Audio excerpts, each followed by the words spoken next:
Alright. Here I am. Welcome everybody to my stream. I'm the cartographer, and today we are gonna get back into some monster encounter map creation. Hi there, Stormy. What's going on, dude? I'm doing very well today. I actually got some sleep last night, which, if you know it, does wonders for your mental state and well-being. What's RimWorld?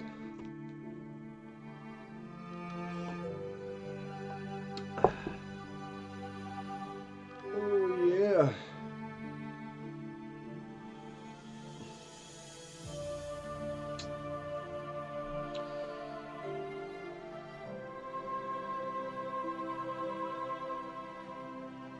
I do not want to. Survival, resource management. Nice.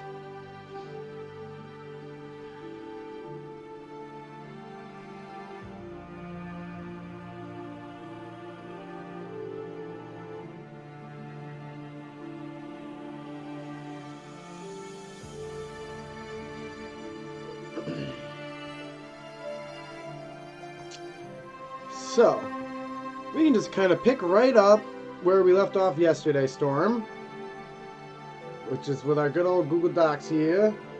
Last time we were supposed to get into Tier 2. I thought we would, but then we didn't.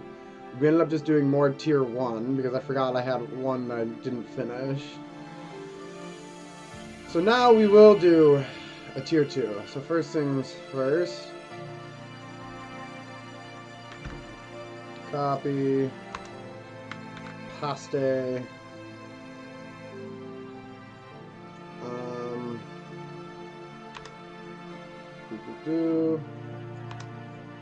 Let's get our levels correct as well.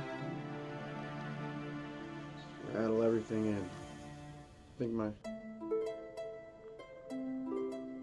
we're doing good. We're doing good. Hey there, looks like you had another one join in. What's going on?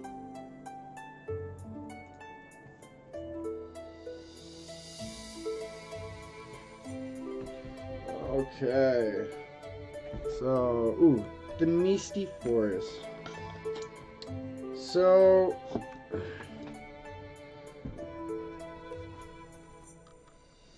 let's see. The first thing we need to think about is what do we want our environmental thing to be. So we had used sinkholes. We've used landslides. We've used underground bees, which I like that one. I think that one's pretty fun.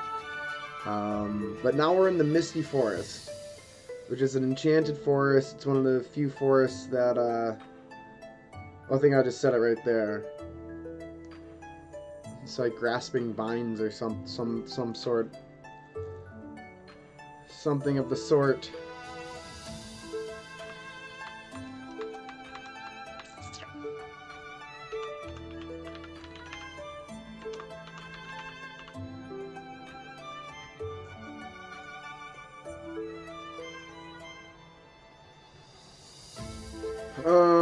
Okay, so I mean, we're gonna have way more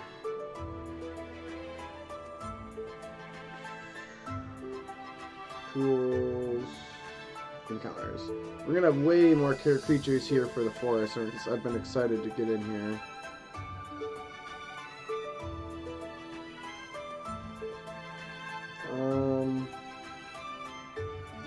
Browse monsters, that's what I want. Aha! Forest, 1/4.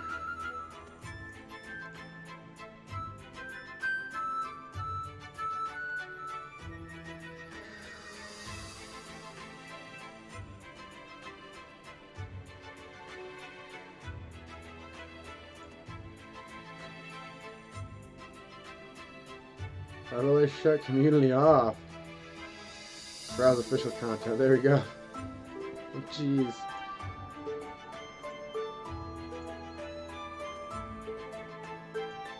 Okay, everybody Properties, create a monster.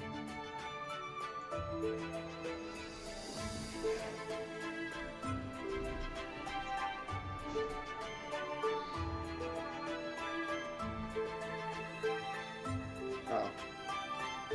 That would be why. Here we go. Ah, yes, the boars. I've been waiting to use boars.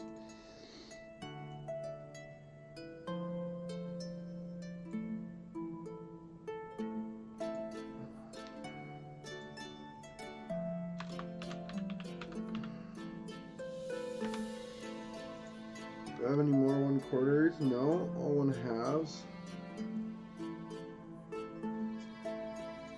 So, let's see what I got for 1/2. I think that's when Giant Boar comes in.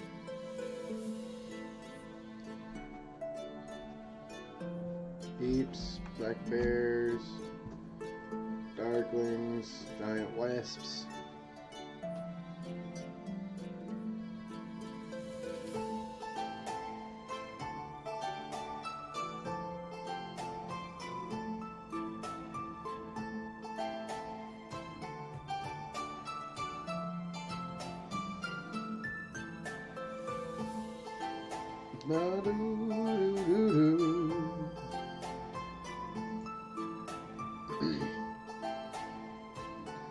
Vine blights, chokers, bugbears.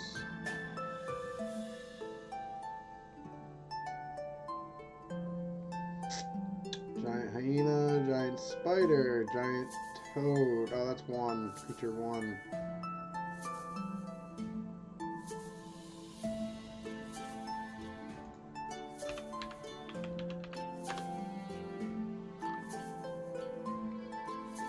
Giant boars are 2.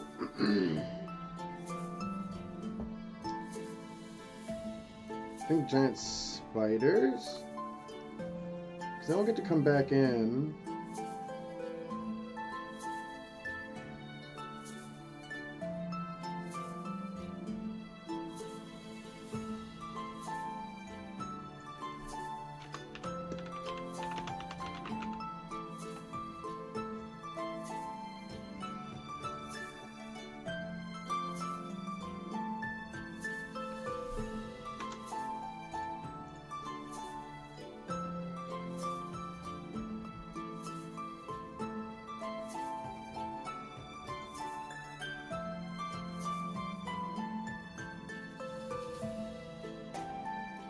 Really?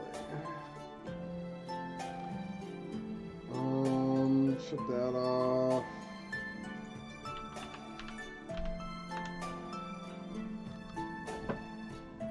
There's no methods from the forest?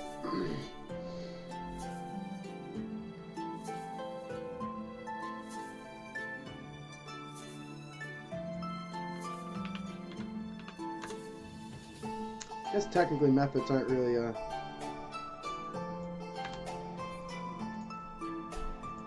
a foresty thing, you know.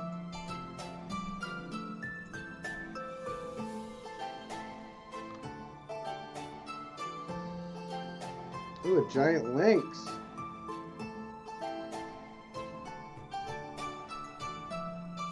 I like this. I think I'm just gonna keep rolling. It's like everything in this forest is giant, if I can help it. Giant lynx. Giant grasping vines.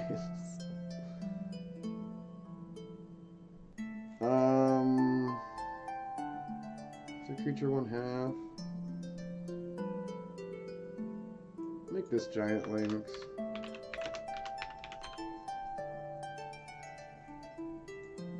I like this being something that can be scaled up easily. So satyrs.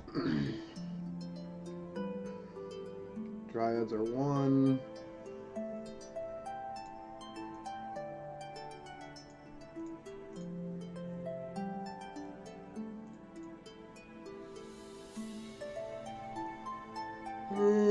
Okay.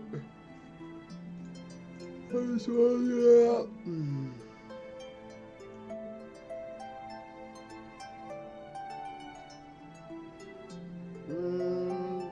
Giant wasps.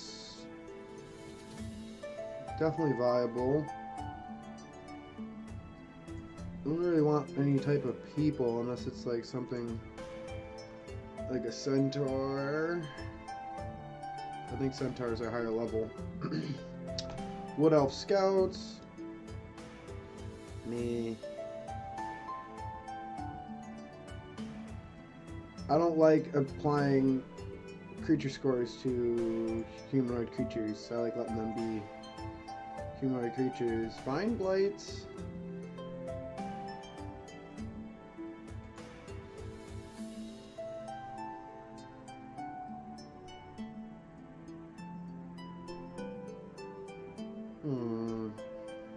I think I'll save these for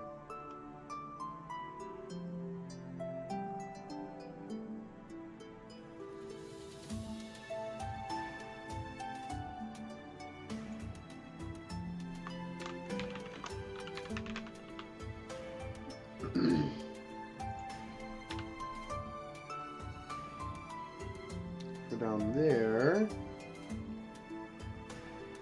Here we liked giant wasp.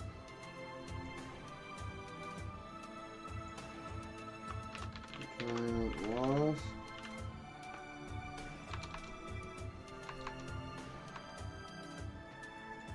Okay.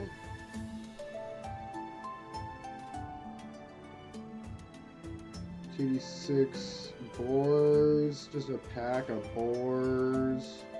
CR4.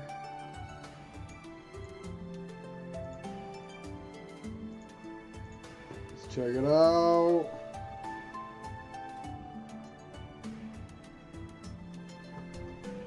Otherwise, your day going pretty good, Stormy? You're not prepping today, you're just hanging out, it seems.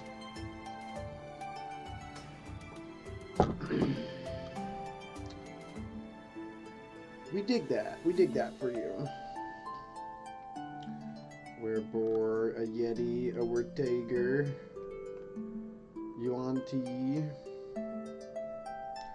So this is when a single creature 4 doesn't serve us, so let's do... So you can do 2 here. We'll just double it with hopefully something giant. Yeah, 2 to 3 is quite a bit. Giant elk, giant boar.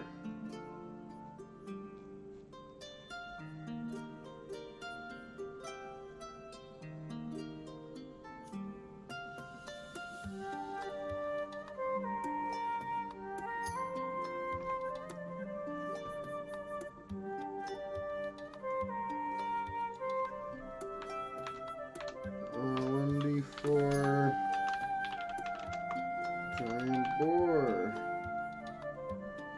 1/8 in the forest.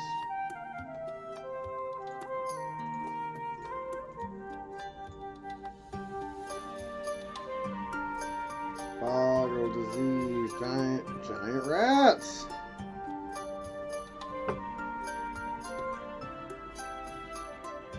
Giant weasels.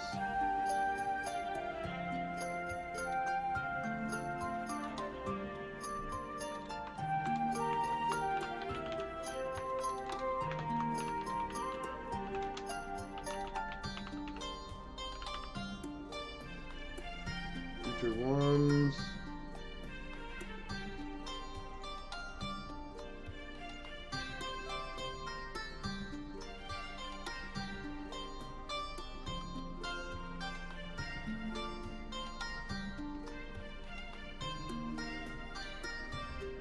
Giant hyena.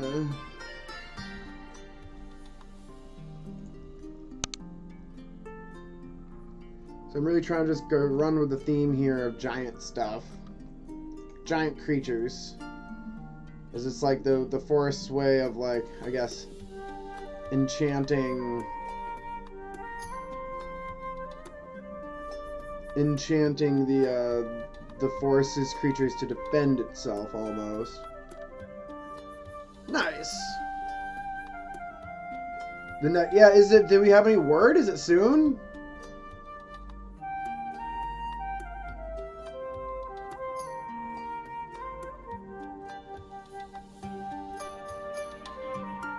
That's awesome. And I don't know, I know they had intentions. I asked Wim a few office hours ago about having congruent maps. You know, one map that gets to sit next to another map that gets to sit next to another. And then also have like portal points so the players can walk onto those points with their characters and it will bring them to the next map.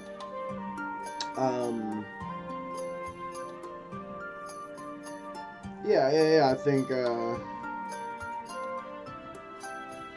in the cards.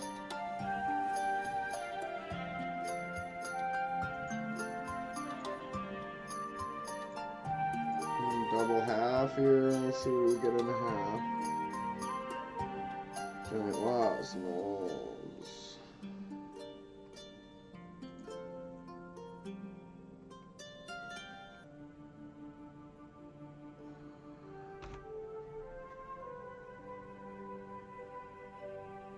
Swarms of insects. Oh.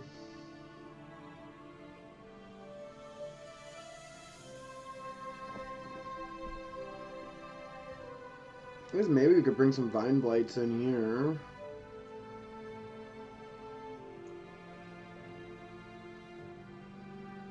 No, I like the idea of what I have here when I'm ready to write that up. Let's find something different for that slot. Yeah, that's what you were saying from last time. You had I think it's going to be exciting. I think everyone's going to be like, what?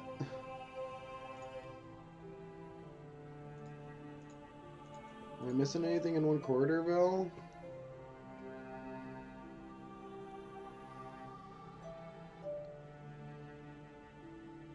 Giant badgers?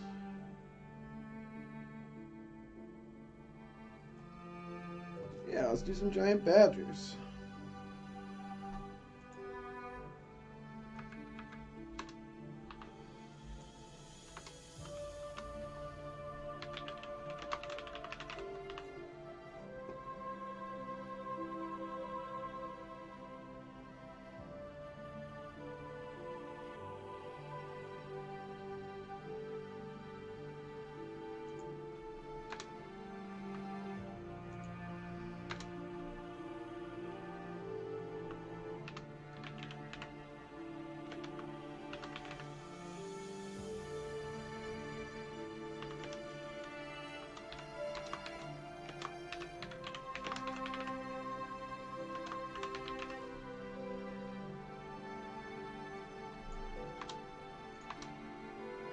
So we're gonna do an adder, a rat king. Which, if you know what a rat king is, it is the what they call like all those tails knotted together, and it's like a giant blob of rats that moves around together.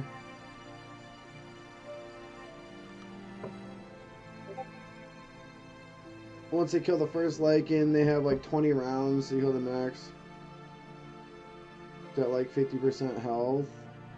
Yeah, but don't tell them that. Just let them learn that.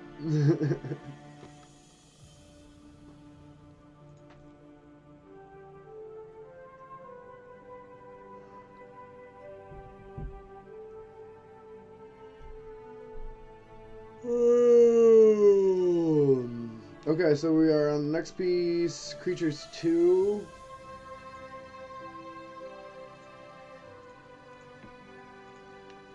Pretty dry around Creature 2 Forest. Awakened Trees. I think that's the play, and just bada bing.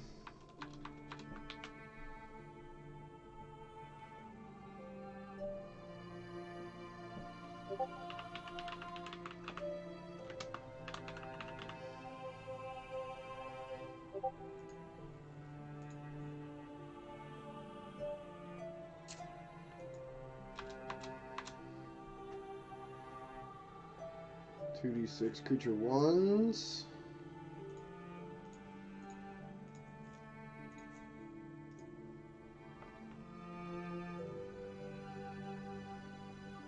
Well, I mean, they can be. Why can't they be the playtest? Just let them know that they are it. Giant hyena.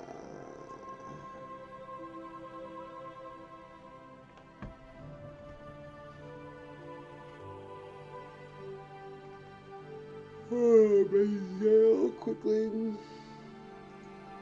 Spider King. Thorny Tiger.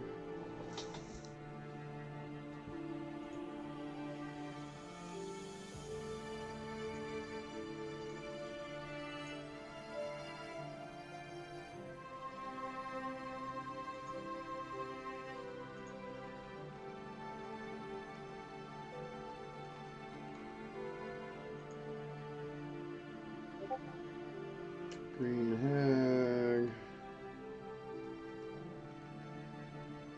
Ooh, owlbears. Let's do some owlbears. Not 2d6, but 2d4.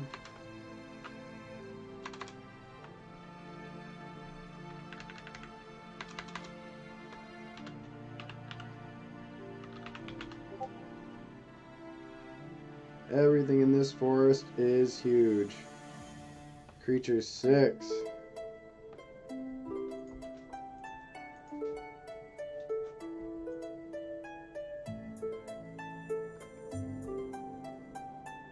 Really? That's all we get in the woods?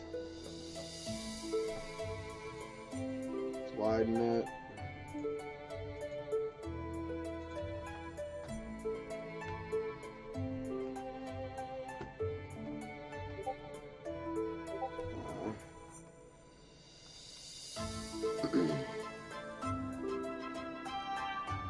Troll, Venom Troll, Worldbuilding.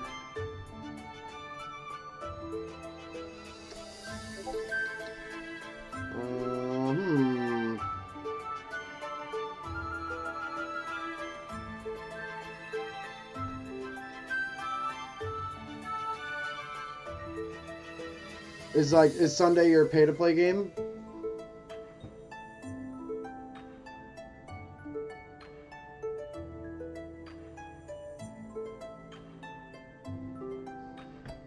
Nice, nice. Yeah, I think the more you can let your players figure things out themselves in that type of play set, the better.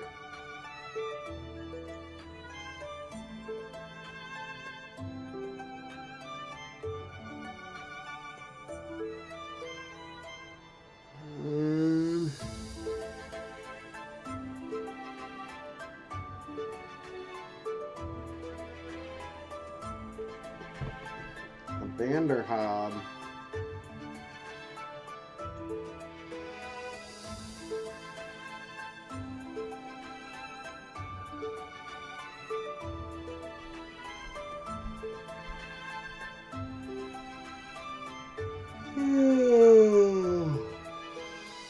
Blaze, Cambions.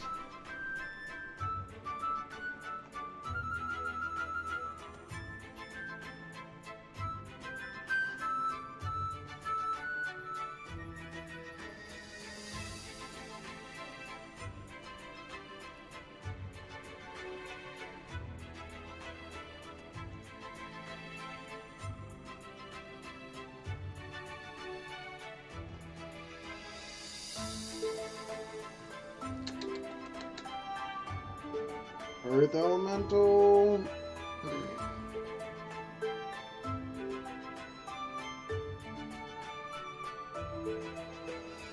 Anything like a Water Elemental, if anything.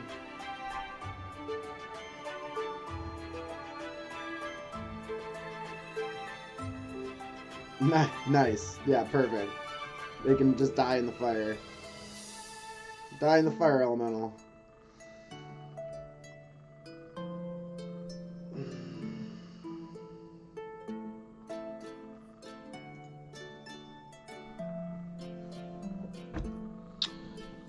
Giant apes? How did I not get giant apes? How did I not find that? We can go up from creature 6 to 7. CR 10.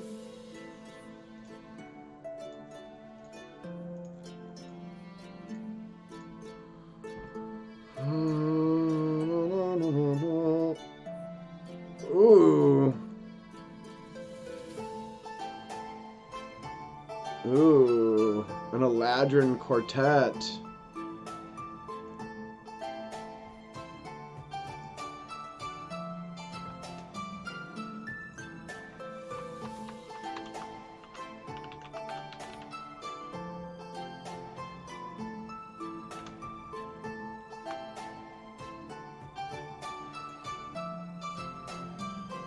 Creature 4.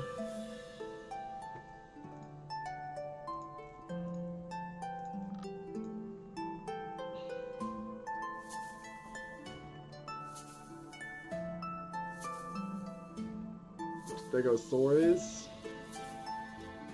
Everybody have been down here a bit. Back down to 3. Well, I can survive all this damage. They are no longer liking. Ooh, baby.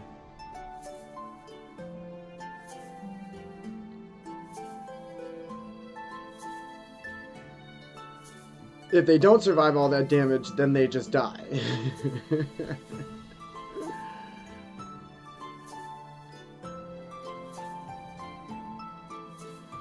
Displacer beasts work here.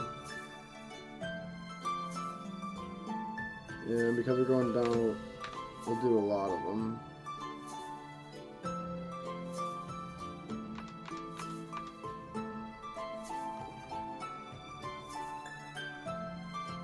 Well,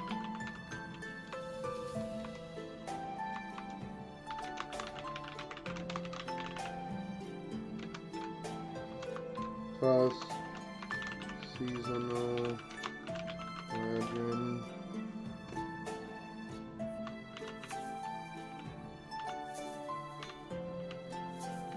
Seasonal legend.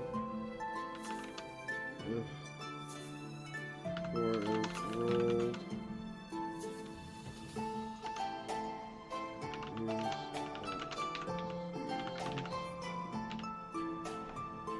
There we go. And a 16, a big one. We'll open up the range a bit. We'll do 14 to 18. Let's see what we get.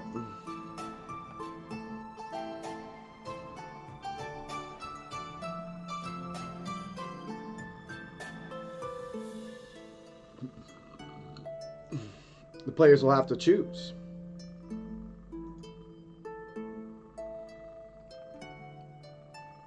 An adult green dragon. It's an Akpa.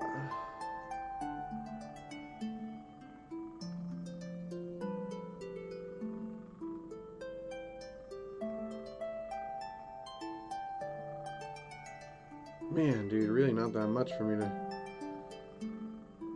go off of.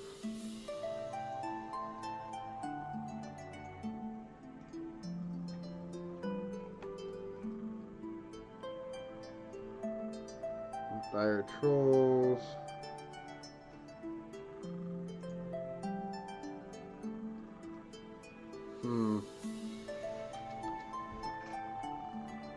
A dragon of some sort. Ancient green.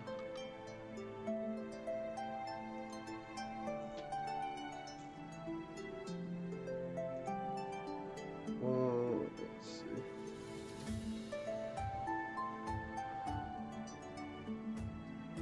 Emerald Dragon Wormling.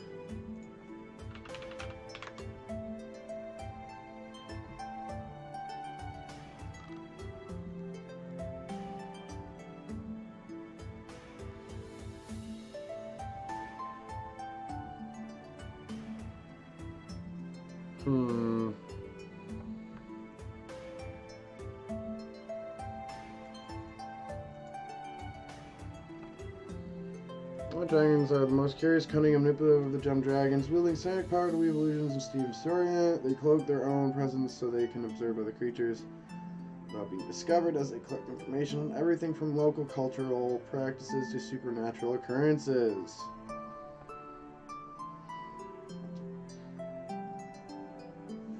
More translucent, they shimmer in the light, rippling as the dragon moves. The dragon's horns and spines hover above the body, moving and shifting along the back and tail to mirror the dragon's move. The shyest of gem dragons, emerald dragons, are the most curious. They love to observe local settlements and peoples, using their psionic abilities to cloak themselves and to watch it from afar. Watch an emerald dragon. When an emerald dragon is old enough, the dragon might take on a guise of a creature that can blend in with the local population, or at least get close without arousing suspicion. Once in a position to observe, the dragon studies the day-to-day life of local folk with a keen interest on magical phenomena. Emerald dragons' attentiveness to unusual events makes them particularly useful to sapphire dragon cousins, who hunt down aberrations and seek evidence of far realm incursions.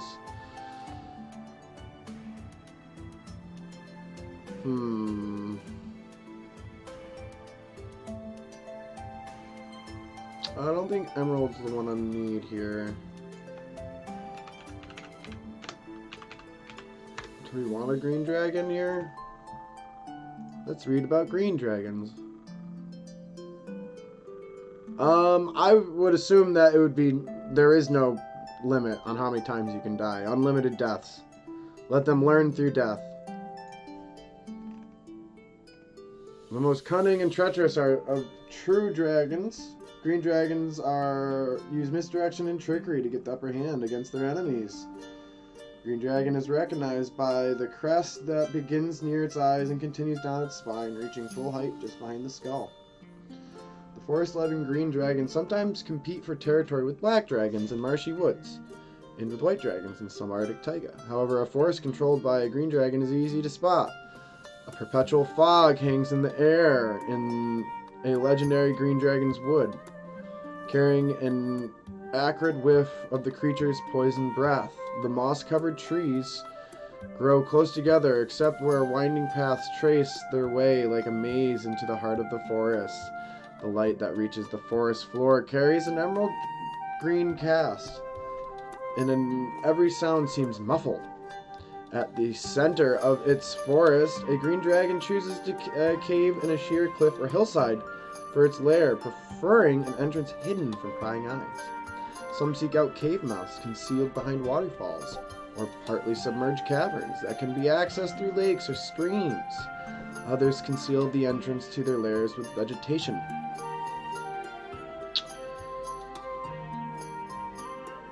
Yes. We're going to use these lair actions in... Yeah, so that's what it is. It's CR 15. Ancient is 22.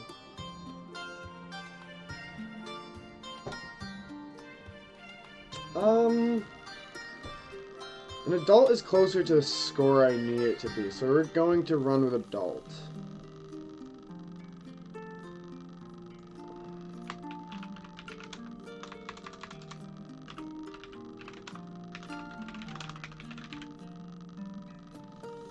As this is going to be more of a new thing. Hey, hoi lepa! How are you doing?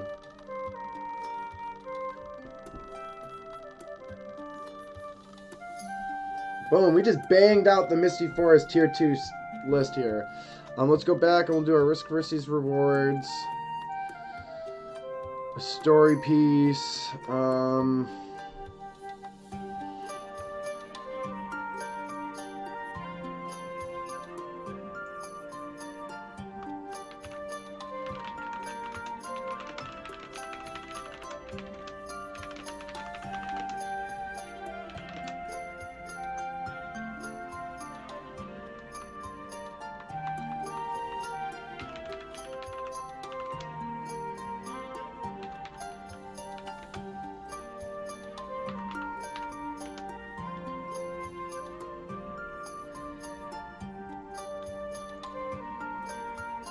Let's see. Risk versus reward. I am not a bot.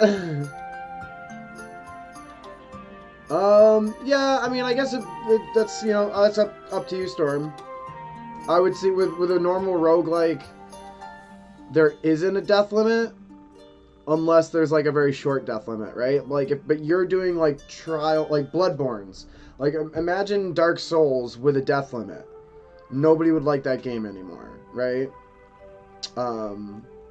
But you know, Bloodborne, Dark Souls with infinite lives, everyone loves that game, right? So just you know, I would consider it what you want your gameplay to be like. Hoilepa, we are currently working on. Pow pow pow. Zoom it in. We need to do a risk versus reward point of story for Misty Forest. Got that one. We need to do a story piece for Laughing Hills, which I think story pieces are more for like me. For example, something for the risk versus reward, we did like a broken wagon with dead travelers.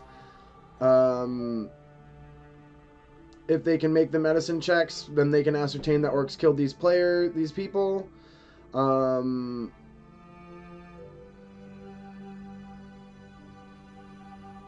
If the players do end up searching, then they would then accrue like some wandering animals who might be looking for food here. So you want to say give them something that has, you know, a risk and a reward here for something these players can do whilst being in the Misty Forest. So that could be finding a pot of gold, and when you grab the pot of gold, the leprechauns attack. Preferably not that, but you know, just another example. Where's my massager stick? I gotta get my Theracane. Bear with me.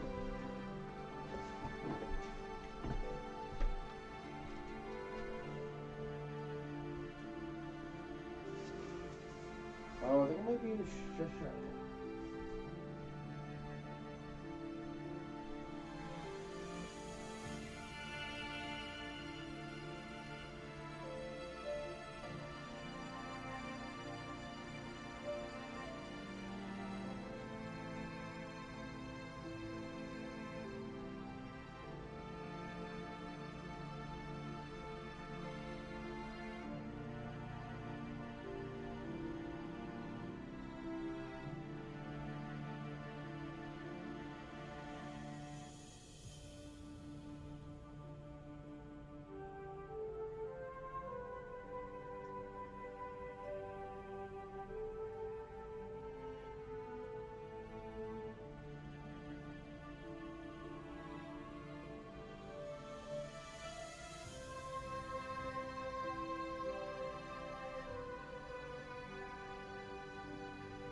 Okay.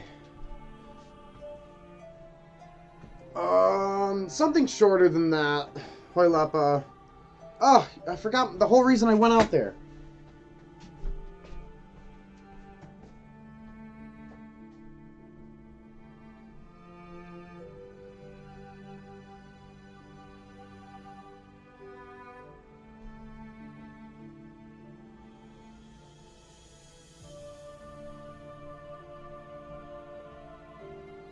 So Hoilepa, I would say something like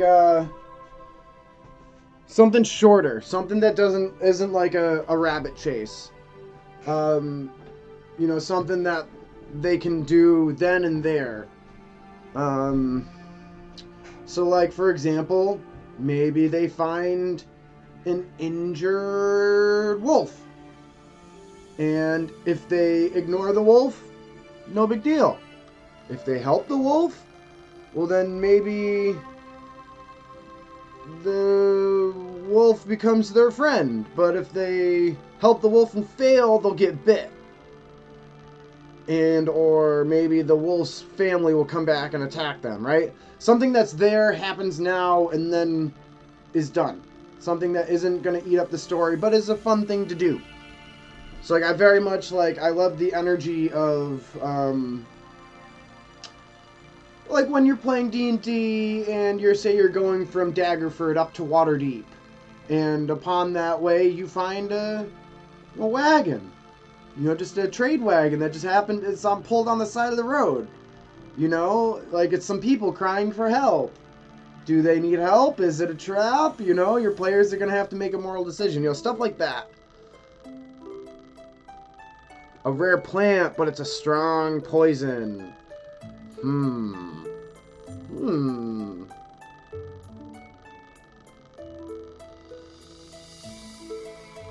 Possible.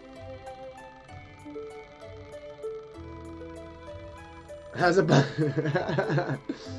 we're in the Misty Forest, so I like the direction of a rare plant.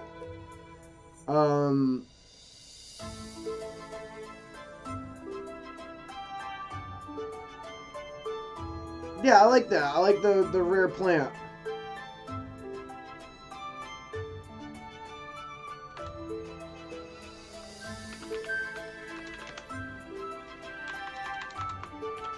Mysterious plant.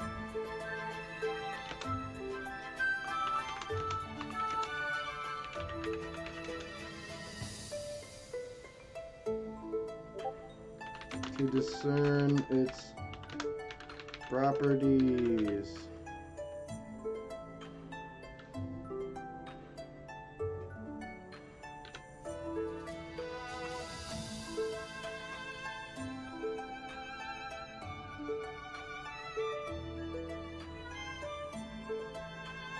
Did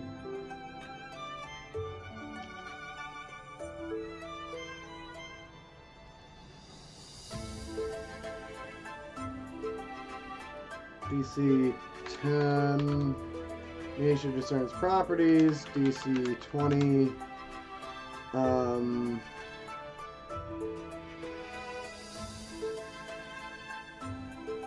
guess nature wisdom.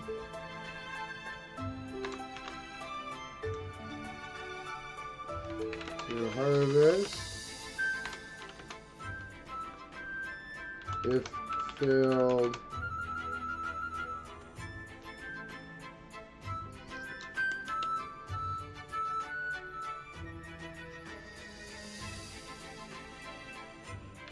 plants release pollen in wired area.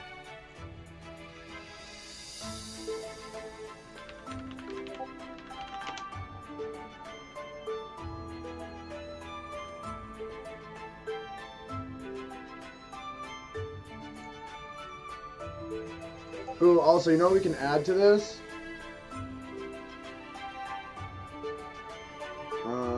Let's see.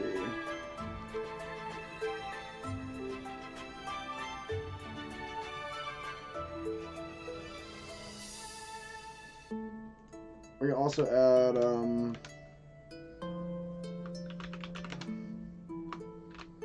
dead travelers litter the ground around these plants.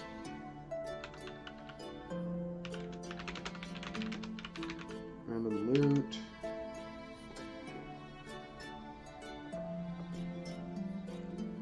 Yeah, what do you think about that? I think that's a good idea, Hoilepa.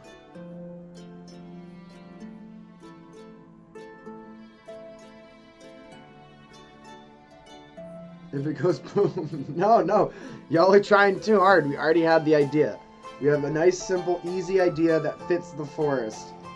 And it's perfect. Just think about it, right? So these players, They're wandering the forest, and they happen upon a small grove and a clearing. In this clearing, they can see several dead bodies. They appear to be travelers.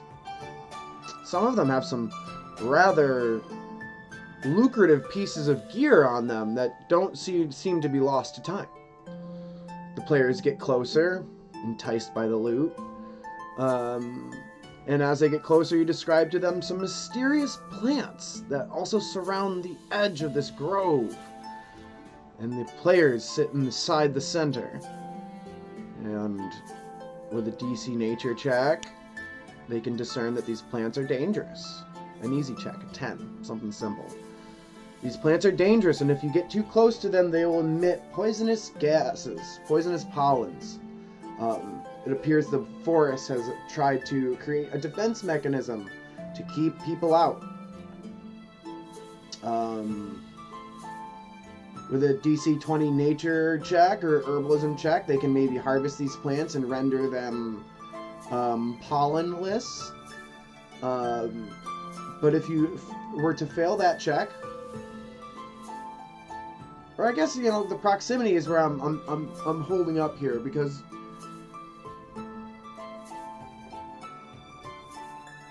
I think we're gonna have to do some stealth in here too. DC 15 stealth to not activate plants. And I like this because it's going to give both the druid and the rogue access to this quest, right? So a DC 10 to discern the properties, a 15 stealth to be able to not activate the plants to sneak past them without them noticing the movements, and then a 20 to actually harvest these things. And if you fail either of those two, plants will release a poisonous pollen in a large area. These dead travelers will have loot, and you can also get loot from the plants themselves. So some risk and some reward, right? The plant goes boom if you fail the checks. I've already decided that an adult green dragon is the power in this region. There's a little bit of Fey touch going on, where the woods have come alive to kind of keep themselves pristine. And this is all kind of circled and culminated around, I guess, an adult green dragon who has put a misty fog over the forest, right? And he'll be a very angry green dragon, one who may be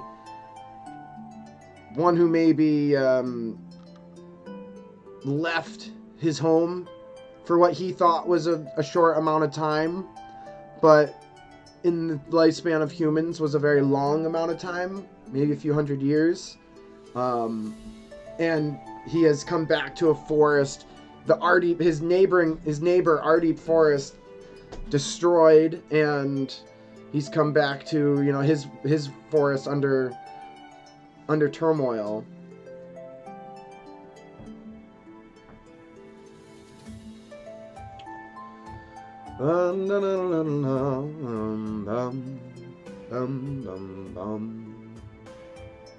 Alright, let's bring this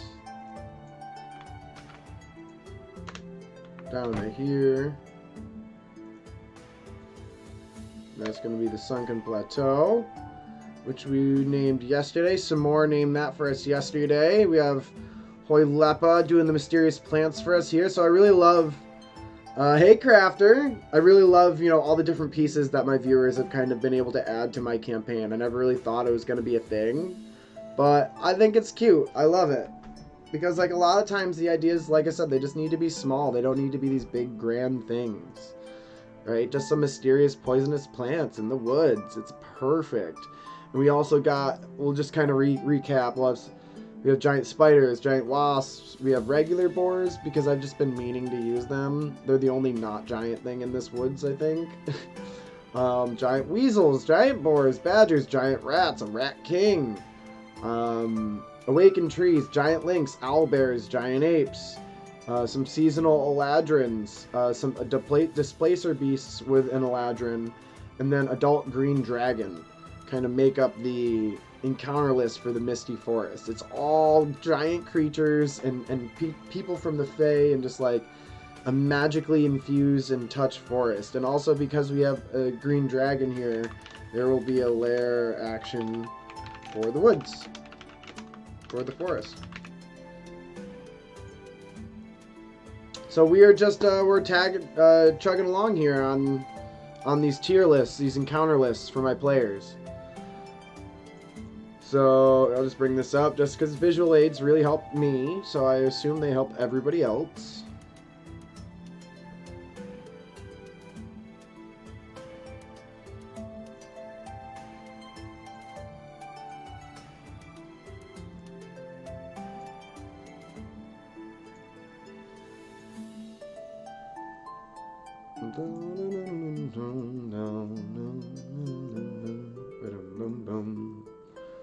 Check it out, check it out, check it out.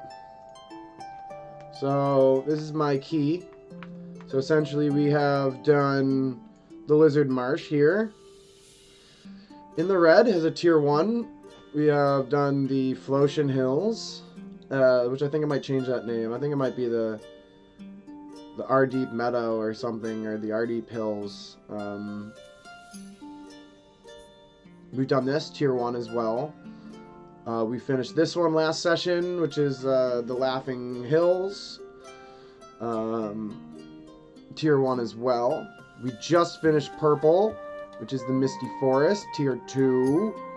We're gonna start on, I believe, the Forlorn Hills, also tier 2, the Orange. And then we have the Sunken Plateau in the pink for tier 2. Those are be our tier 2s. And then for tier 3, we have the yellow in the Trollbark Forest. And then we also have the blue in the High Moors. So that's what we're making. And then if you follow me back, you know, it comes down to rolling a D8 and a D12 to see which number gets hit on the list that I've made. Lists from 2 to 8 to 20, 18 numbers here. And that's what the random encounter will be. And 90% of the time will be. I think 10% of the time I might step in and be like, I'm the dungeon master, and that's not what I want to happen right now, you know? Like, they are level 5 and just stepped into the Misty Forest. I'm not going to let them meet the adult green dragon on the edge of the forest at level 5. It's like, no. They can be level 5 and they can meet it further in the forest. Great, awesome. We'll do a flyby and they just see the dragon and they get scared and maybe the dragon spots them in something, you know, but they're level 5. I wouldn't let them fight it. But, you know, always give yourself the option as the DM to, you know, make an idea.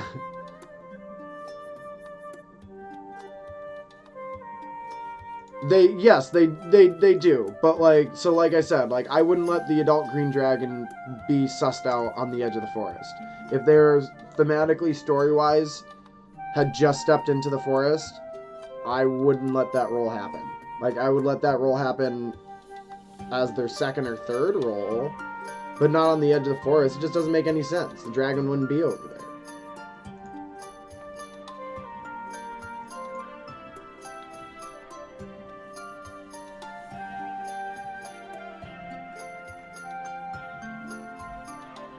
I think that's like one of the few times where it would be an issue, is the dragon. Like in the Laughing Hills, no, same conversation. You know, like if they're in the Laughing Hills and they literally walked an hour. Here, let's just bring the map back up.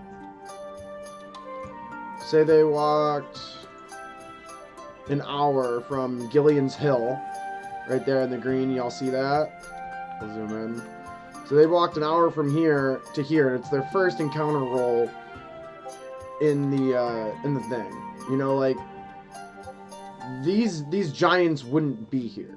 Like they wouldn't be within an hour vicinity of this place unless they had intention, right? What other creatures would be there? The griffins, fine. Dust devils, fine. Basilisks, fine. Giant goats, fine. Like, literally, like, 9 out of 10 things on this list are fine to be within an hour, or at that hour, walk away from my players, from like, civilization here. But, like, the number 20 on the list doesn't always make sense here. Let's look at another one that wouldn't make sense. So that one wouldn't make sense on first roll. The giant skeleton that I put for the Flotion Hills in teal here, I think is fine. Why? Because most of the giants and the skeleton type stuff would have been centralized around these estates here. So if they were within this area, you know, that would be fine. I think that would be one of the times where I would be fine having a giant skeleton anywhere in this region.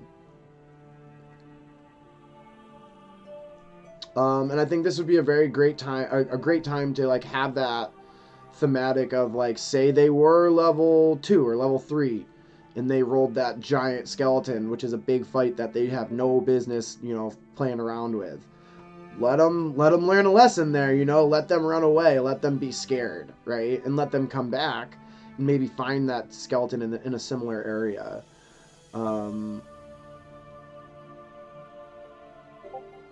No, yeah, I don't necessarily, that's not really my style. Because for me, it's about the story. The dice don't always make a good story. So, like, if my dice rolled for, like, again, like, a creature that shouldn't be in a spot. But, like, so, like, here, perfect example is the Misty Forest, I think. Like, look at this forest. It's huge, right? And there's a big, rich center to it, right around here, right? So there can be almost anything inside this big swath. But if, like, the players were at the ways in, and they frickin' walked into the forest here, like, they wouldn't be given a level 20 encounter against a dragon on the edge of the forest. They just wouldn't. It doesn't make any sense.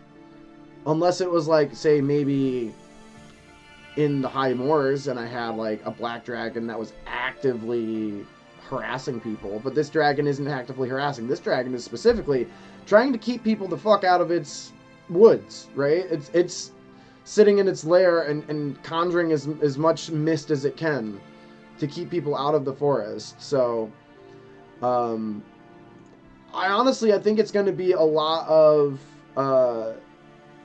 kind of intentional grace when I hit one of these big numbers, like specifically a green dragon, because dragons are like big mystical creatures. They have a lot of story and power to them. It's the heart of the forest.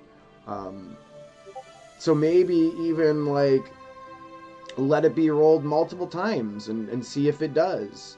And the first meeting might just be a passover. The second meeting might be the dragon, you know, getting in close with them and seeing how they react, and then just immediately flying away. And then the third encounter could be not even them meeting the dragon, but them finding like the lair and being like, oh, what do we do, right? Encounters come in many shapes and forms, and they're not always just here, you're gonna fight this thing. And I think that's important to discern.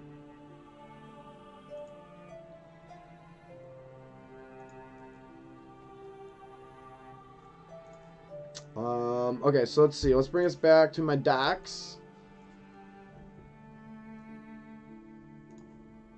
Back to my docs. So we are doing green,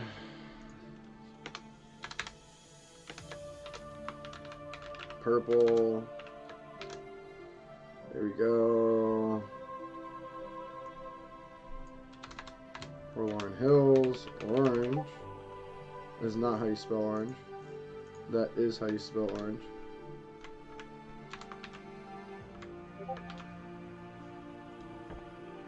And then Sunken Plateau, pink.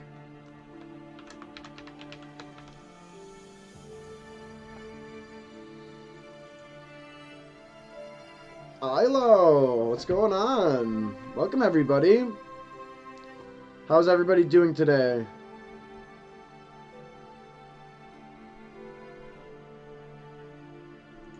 Because I'm actually having a fairly decent day. I got some sleep last night, so that's cool. We like sleep. right? Everybody loves some good sleep every now and then. Nice, some studying. Good for you. What are you studying, Ilo? Is it for fun? Is it for work? Is it for... I tend to do a lot of studying here on my channel of just 5e lore.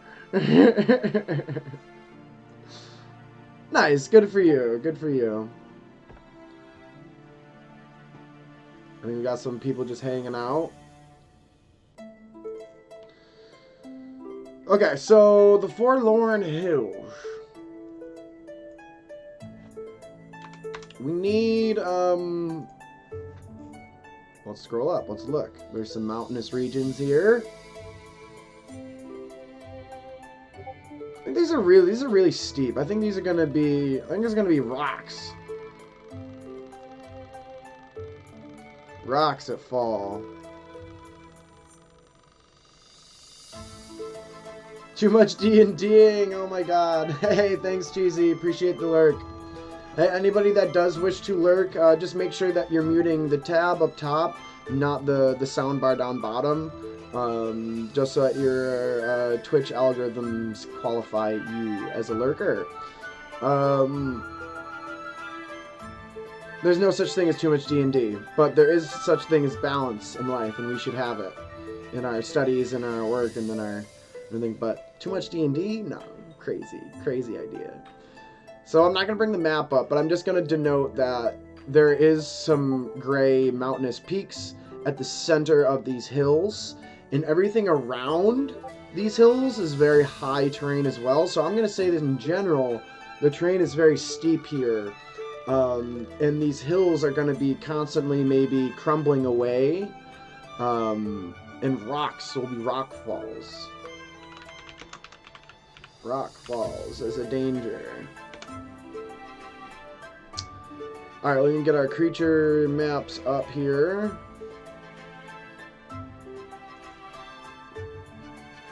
We can go to hill, mountain. That's all we need for now. Creature 1/2. Start us off. We'll see what we got. Giant goats. No. Well, before we go any further, I think I do want to do a little research, because these hills are they're a place that we can go and find. If we go to our Forgotten Realms, our favorite place to do our research. Forlorn Hills. Even Forlorn Cliffs. There we are. Oh, the crumbling stairs way up there? No wonder I was confused. Alright, I need to go on my map and move that. What's Bloodgate Keep? Look at this map. Everybody look at this map with me. Ruins of Harpshield Castle. That wasn't on my map before. Firehammer Hold, the Iron Road, Dellenbeer Route.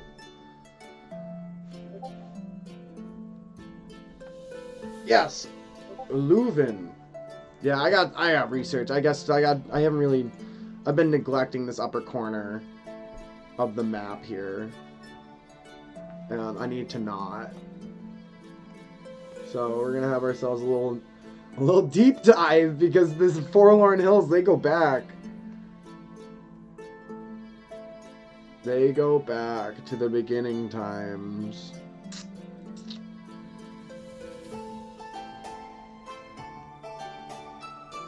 Okay, it's not too crazy. It's not too much.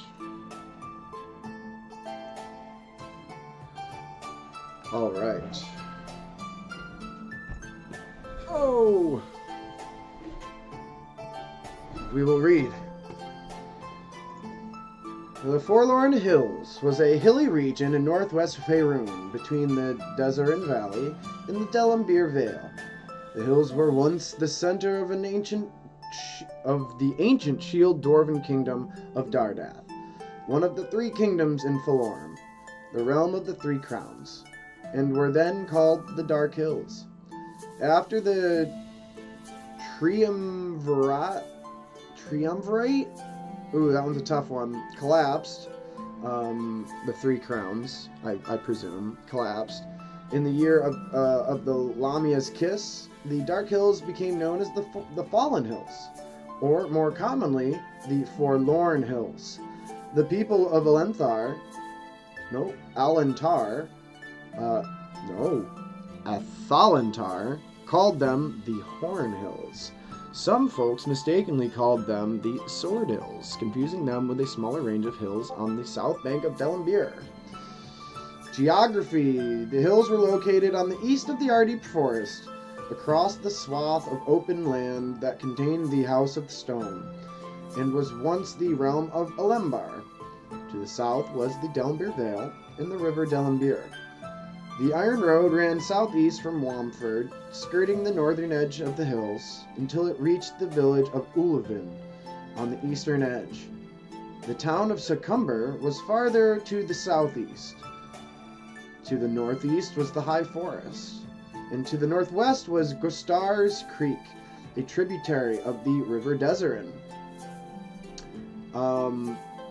I would surmise that these hills would be rich in a lot of things, as they're kind of in the center of two rivers, two tributaries, two very big cities. Like, it's at the end of a large slope, so it's a lot of things are going to culminate here, whether it be sediment or minerals, etc., etc.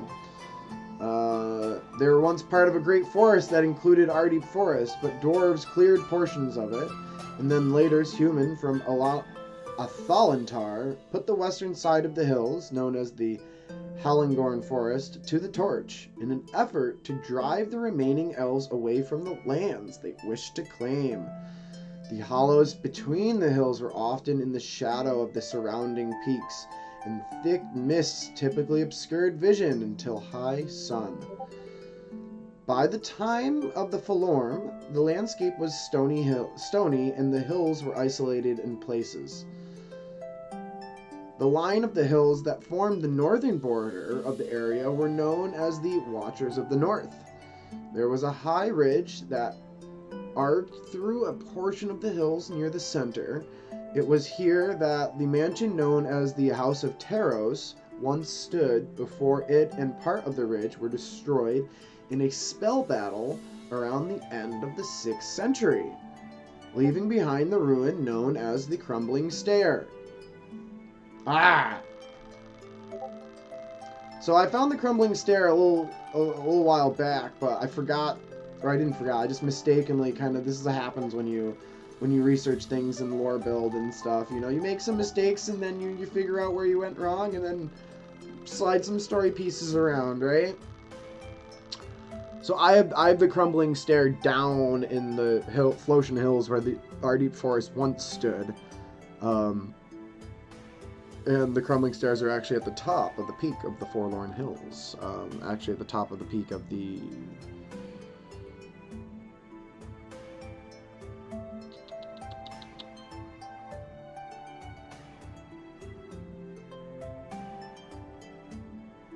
No, it doesn't have a name. This would be just the peak of the Forlorn Hills. High peak of the Forlorn Hills. So yeah, this is also interesting to see here. I'm going to bring you all with me. So we can just take a look here at the map. This is what's interesting to do. Oh. Interesting to do. Oh, there we go. Ardeep Forest was not always this little tiny dinky forest. Ardeep Forest quite literally ran the length of the Sword Coast. Like look at it. I can't move my mouse because it'll bring the thing up, but it starts between those two rivers, between the Delambir River and the River Deserin, right? And it runs all the way up past to where Neverwinter is, and even past that. And since forth, everything between what I just described and down has been cleared out entirely. all the way up until the point until where they like have literally, if you look at the A and below the R and R deep, below there, that's right where not Baldur's Gate, where Daggerford and the Tradeway runs. So not only have the humans literally just cut this entire forest down, but they cut through it just to get to each other. Like, they cut it everywhere they could possibly find it. And now we're left with these little scraps.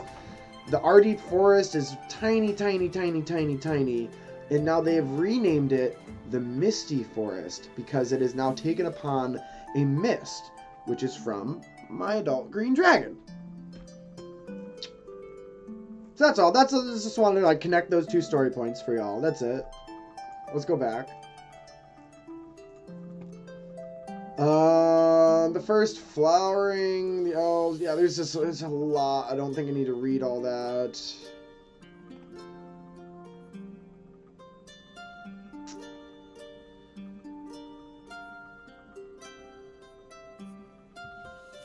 Inhabitants of the Forlorn Hills were prowled by Lucrota and wyverns that subsisted mainly on wild sheep.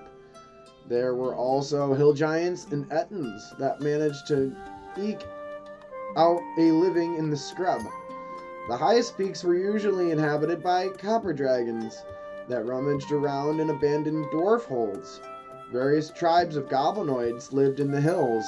At least 3 orc tribes, the Fanged Moon, Gory Maul, and Jagged Scythe, also called the Forlorn Hills home in the late 15th century. Ooh.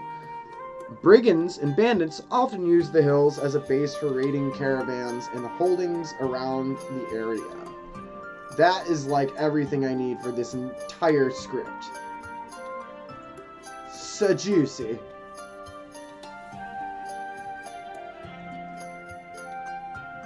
No, everybody left me? All my lurkers left me. Or you all muted me the wrong way. Sad days.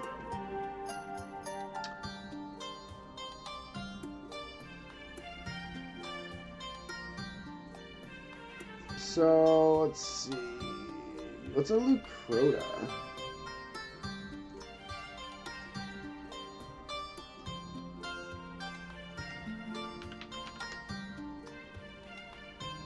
There it is, level 3.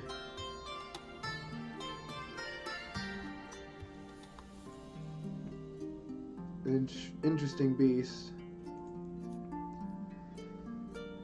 The Lucrota can mimic beast sounds and humanoid voices. A creature that hears the sound can tell they are imitations only with a successful DC.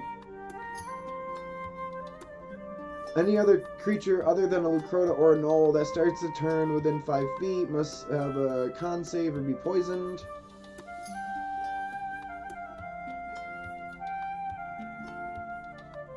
Immediately after they make a hoof attack, it takes the disengage option. Ooh, these things are gnarly.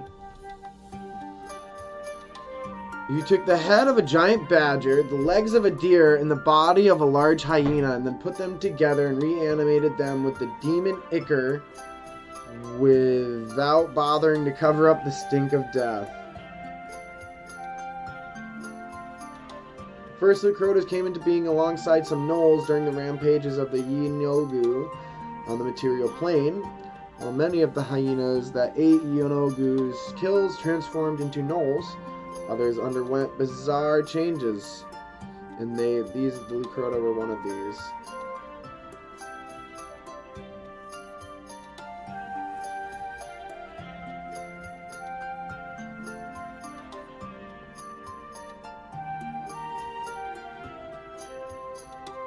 Interesting.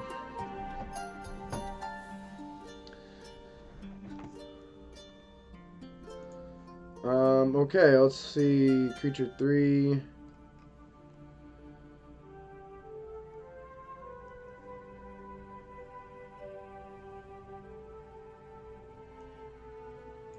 think we'll put you Crota here. What else do we have? Wyverns.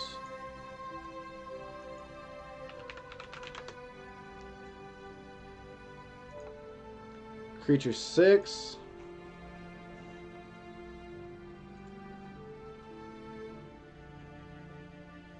Cousins of Great Dragons. Kill creature in seconds. Creature 6. Nice.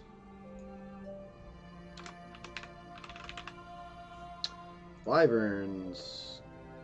Hill Giants and Ettins.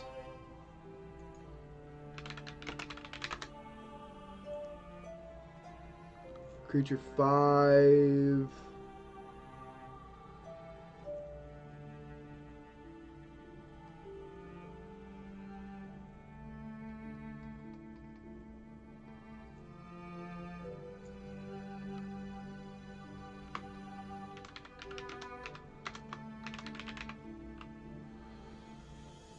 What's an Ettin?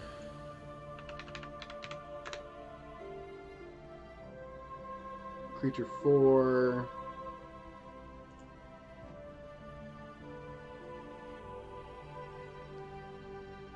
Giant Orc.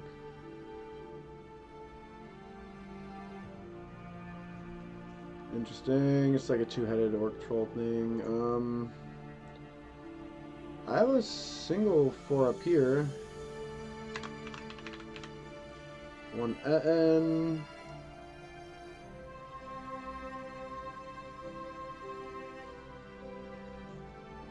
Let's see what else we got to consider. Copper dragons, goblinoids, and orcs.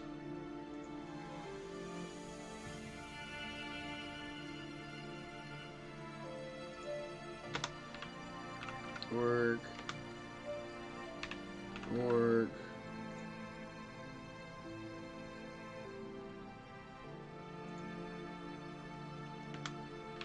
Orc. Orc. Goblin.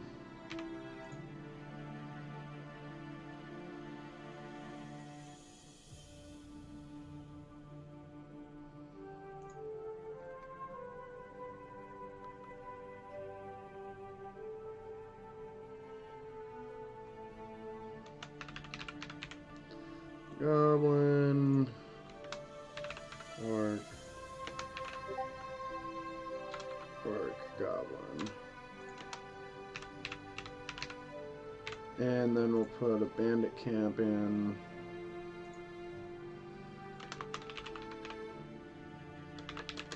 As such.